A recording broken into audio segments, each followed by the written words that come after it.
Scenes from one of Britain's most complex anti-terror operations, with hundreds of police officers involved in raids and arrests across 3 force areas.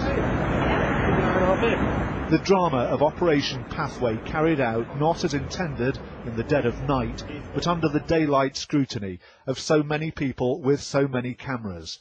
It's emerged that the Northwest Counter-Terrorism Unit was in the final hours of preparation for the multiple raids when their hand was forced. It certainly would have been carried out in the subsequent 24 hours.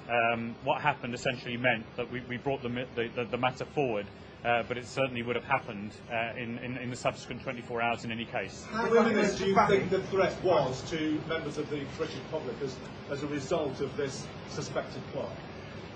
As I've said, we have to have, our number one concern has got to be the safety of people. We cannot take a risk in this area. We cannot sort of dance on a pinhead about, how serious that threat was. We perceived the threat was there, and therefore we had to take action.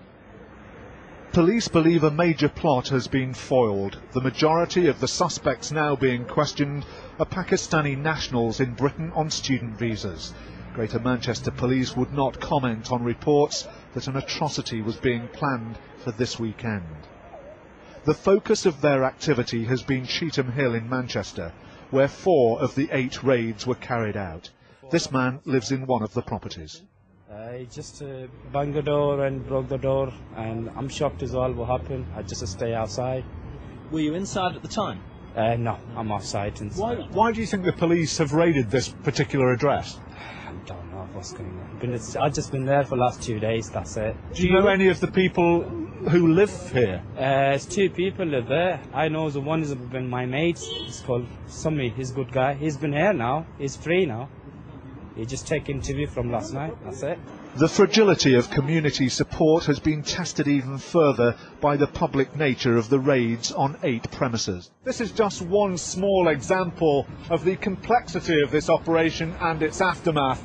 A businessman here who's been told initially that he couldn't get into his premises, it's next door that has been raided. He's been negotiating with the police officers who've been guarding this site to try and get in. He's the owner of one of the properties that has been raided, and he says he has no idea why police raided his property.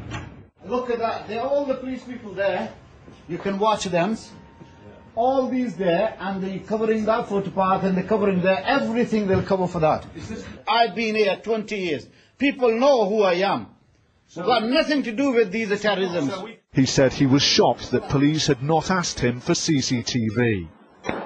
Outside another address in Cheetham Hill, police have been taking interest in this car and its contents, which include newspaper articles about a suicide bombing in Pakistan.